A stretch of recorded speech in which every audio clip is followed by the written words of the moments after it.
Hey, hey, hey. Time for another Out of This World story from our space. If your cheating partner blames you for the cheating, it's time to get the heck out of there. And if you share a house and some dogs, make sure you take the dogs and run. Today on our space, we learn that it doesn't matter what we do for someone we love, they can still be talking to their affair partner on the way to our own wedding venue. Male 32, cheating fiancé, female 31. Let me start from the beginning here. Yesterday, I met my fiancée at our wedding venue for our 4-month-out meeting to finalize details. We drove to the venue separately because she was leaving straight from work. Towards the end of the meeting, she let me know that her friend was dropping off her rental car and needed a ride home, and asked if it would be okay. I said yes, thinking nothing of it, as it wasn't that far from our home, and I know her friend well. I get home and try to get in touch with her for the next 3 hours. No answer. At approximately the 1:30 mark, I texted her friend and asked if she had made it to her okay. I was very worried. My fiancé ends up coming home and says sorry it took longer than expected. She hung out with her friend for a bit before leaving. Okay, no biggie. Just let me know next time, please. Her friend gets back to me a few minutes later and says, Sorry, I couldn't make it to the venue. Didn't see your fiancé tonight. I asked her why she would say this, and she said she didn't know. She can't control what her friend says and walked outside. I'm sketched out AF by this point. I have never done this, but I looked at her phone records. Yes, I did and don't regret it. I saw that when she went outside, she called her friend that had texted me right after she went outside. I also saw an hour-long call with a number I didn't know on the way to the venue. I asked her what rental place they went to and multiple other questions. She had quick answers and they seemed legit. Thought maybe I'm crazy here. I need to chill and sleep on it. This morning I asked her to please see the text from her friend asking her to pick her up, and I would apologize for questioning her the previous night. She said no. I said, when I caught up to you yesterday on the way to the venue, I saw you were on the phone. Who was that? She said, oh, that's the friend I picked up later on. That's when I knew for a fact she was lying. I said I looked at her phone records and knew that wasn't true. She then changed her story to say, oh, I needed to meet up with a coworker to discuss a patient. Who is the coworker? And why couldn't you discuss that over the phone? I need to show him the techniques in person. His name is Michael. Okay, I'm sketched out beyond belief at this point. We never lie to each other. I asked to see the text with Michael. She said she wouldn't let me see. I said, why not if there's nothing to hide? Are you having an affair? Do you not want to be together anymore? She pauses and proceeds to tell me all the things that are wrong with me. I work too much. I don't spend enough time with her. Don't listen. I'm astonished at this point. All of this is news to me. I put 2 and 2 together at this point. I know something sketchy is going on. I again asked to see the texts. It took about half an hour of convincing to see these texts, and they were crazy. Sexual in nature and talking a lot of crap about me. Also, how she wanted to be with him and how they're essentially in love. She started this job 1.5 months ago. He is her coworker. He is also 15 to 20 years older and divorced with multiple kids. I've been financially supporting her for the last few months as she got back on her feet and was working extra so she wouldn't have to pick up a part-time job. We own a house which we both live in and 3 dogs and a horse. Sorry for the novel. I'm beside myself right now. I did not see this coming and we were going to get married in 4 months. Any advice would help. Update. As an update, I was finally able to sit down with her tonight and go over this. Again, she came in trying to blame me for what she did, tried to justify the cheating and lying as a direct result of my lack of communication and listening. She said she wouldn't have had to start talking to this guy if I had been listening better. I spend too much time in the office working and don't dedicate enough time to her. I tried to explain that I was putting in extra hours to try and support her and the family financially while she was struggling so she wouldn't have to get a part-time job. She said she would have rather gotten a part-time job, which makes no sense to me. She was under the impression that because this was short-lived, 1 week she says, and they only made out once, that we could move past this. When I brought up the texts where she was trashing me and talking sexual with him, she deflected hard, and I got nowhere with that. I told her that I'm not the reason that this is happening. She went too far and should have communicated with me or thought about the implications first. That I can never trust her again, and this is all because of her actions. Whether she wants to try and justify this as my fault is up to her. At the end of this part, it got a bit calmer. I said, listen, we just really need to figure out the house we own jointly and the 3 dogs. We came to the conclusion that either I stay and buy her out or we sell and get new places. The dogs, one of us will get 1, the other 2 to be determined. So that's where this left off tonight, and we'll continue to keep you all posted on progress. Curious what you all would do about the house. Financially, I can support it alone, but it is nearly 3,000 square feet and 5 acres of land, which was bought solely to have her horse. She is taking the horse when she leaves and boarding it in a barn. Wow, OP, I'm so sorry. I can't fathom why she would be looking at wedding venues with you if she thinks there's so much wrong with you. I'm sorry she gaslit you like that and made it seem like it was all your fault. This absolutely isn't your fault. She should have communicated with you about how she was feeling rather than looking outside of the relationship for some sort of justification. If she wasn't happy in the relationship, she should have left and not taken it to the point of looking for venues with a fiancé she finds endless flaws in. Second update. Day 3. I was able to sit down and have a 3-hour conversation with her tonight. We talked about our relationship and what led to what occurred.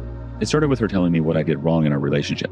Lack of communication, spending too much time working in on my phone. I don't disagree with any of these things. My mindset behind working so much was the support of our family. I run an e-commerce business on the side and am a one-man customer service center, and deals happen 24 hours a day. I'm never not on the clock. I could have certainly been better about setting my phone aside and responding to people the next day.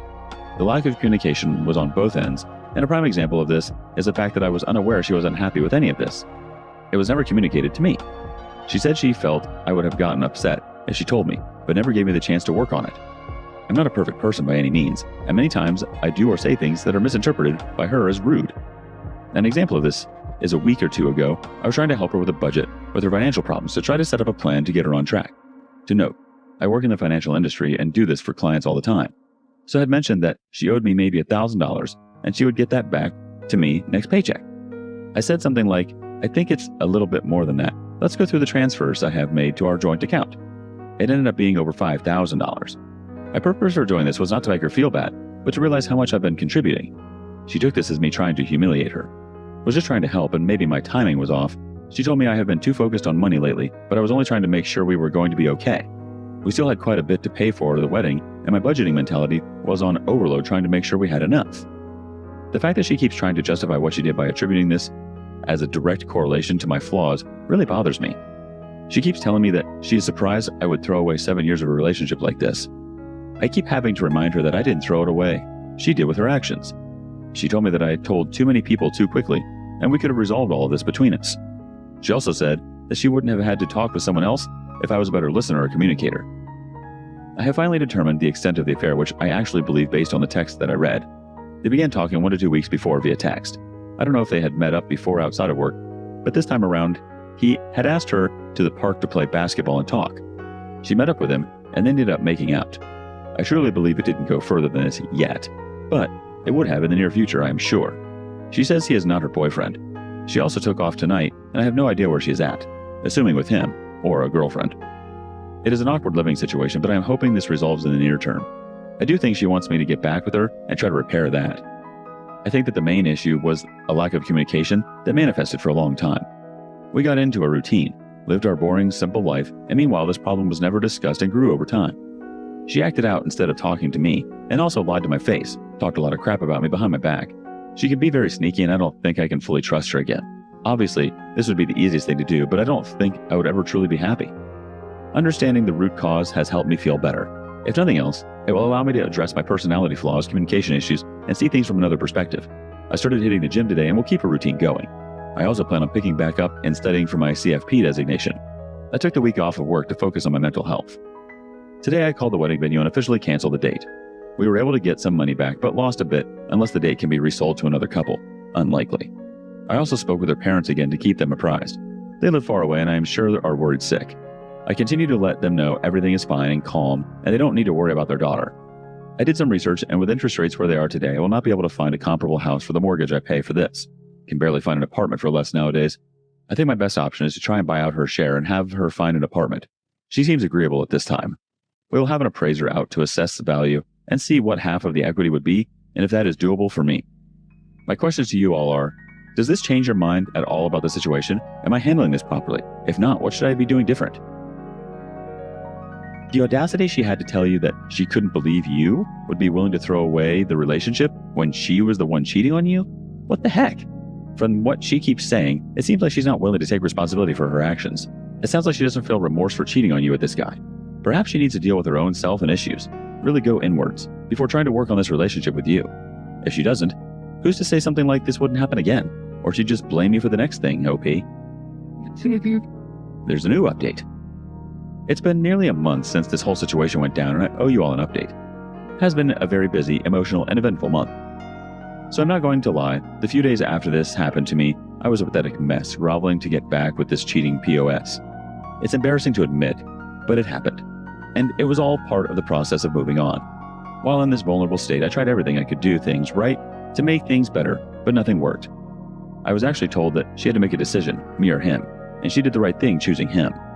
I think that's when I woke up and realized I had let my self-worth go down the drain, and I needed to take a step back and really focus on me and what was best for me. It is hard after 7 years of doing everything for someone else to focus on your own needs, but that's exactly what I've been doing since. I moved our joint savings accounts to my individual checking account. I did the math of what was owed to me and transferred half of the balance back to the joint account for her to take. I have been working out every day since this happened. It makes me feel good to not only improve how I look, but helps me continue to think clearly. I've gone suit shopping, for a massage, out with friends and family. Not only was this relationship isolating of my friends and family, which should have been a huge red flag, but I never did anything for myself. Buying clothes is just not something I would do. I was always worried about providing for my significant other and animals.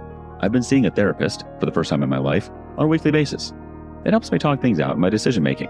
It is something I will probably continue to do after the situation resolves, just to continue to improve myself. Now for the bigger items. I'm still living in the house with the ex. She is sleeping in the guest bedroom, and we are at a point where the only communication is, "Did you feed the dogs?" I think she is a terrible person, and no matter what I say, in her mind, this is my fault. To accuse someone of being a bad communicator and then using that as an excuse to then not communicate her feelings to me and cheat is her being a hypocrite, and an easy out in her delusional mind. I stopped bothering trying to reason with her because she is unreasonable. I have been keeping the ball rolling with listing our house for sale. I contacted an agent, had them come, and was happy with the proposed sale price. She then requested that I contact 2 other agents and get their opinions, one of which was recommended by her friend. Yes, I made all the calls, set up all the appointments, and met with these people. This is how the relationship always was, and even though it's not fair, I've been willing to do it all to get the hell out of here. After meeting with all 3, we ended up going with the first agent. Pictures were taken on Sunday, and the house was listed for sale Sunday night. Open house next Saturday. Already getting a lot of attention on the real estate sites. She will be taking the horse to a barn somewhere to be determined. I had a conversation about the dogs and offered to take 1 or none. She said she would take all 3 of them to keep them together. They're a happy bunch, and I don't want to fight over taking 1 if that will break them up. It also selfishly allows me to pursue a clean start. Unexpectedly, I met someone about a week ago that I've been spending quite a bit of time with. I have no false expectations here, but I'm enjoying hanging out with her. She's been through a similar situation in the past and has been helping me through this. It's really eye-opening speaking with a kind, thoughtful, and independent woman. It makes me realize what a narcissist my ex was. Completely self-centered, dependent, and manipulative. I should have listened to the warnings from family and friends long ago. I definitely fell into the trap of being in a simple routine. I wasn't enjoying life. It was just an easy situation to be in. Nice house, lots of land, great animals, didn't want to rock the boat. So I just continued on. You don't really realize this until you take a step back and truly reflect. Some might say it was a wasted time, but I am really using this as a learning experience. I will not ignore red flags in the future. I will not fall into a simplicity trap. I will continue to maintain relationships with my friends and family. I just want to end this with a huge shout out to everyone on here that commented on my original post. I posted on Reddit because I had no idea what to do. Those of you that took the time to try and help a complete stranger on Reddit are amazing. I read every single comment, and they all helped me get to where I am now. I'm looking forward to the next chapter of my life, wherever it takes me. Thank you all, truly. Emothro says, so relieved the fiancé picked the affair partner. This poor guy might have stayed trapped in that relationship forever if she hadn't. Old Ladies Die Hard chimes in, please sir, can I have some more? I'm just thankful he found out before the wedding. Ex and affair partner deserve one another. She'll probably be back later, whining about what she's lost. Despite it all, it is nice to hear that you're moving on in your own way, OP. It's hard to see just how bad things are when we're in the thick of things. We often make excuses for just how bad things can get, and then are blind to it all. I'm sorry this happened to you. Continue moving forward without expectations. You're going to be just fine. What are your thoughts? What would you have done in OP's position? Thank you for joining us today on Our Space. Like and subscribe and hit that notification bell so you don't miss out on our next video. We hate for you to miss out. If you want to listen to more stories from me, check out our lounge where I feature a larger variety of non-cheating related stories. See you there.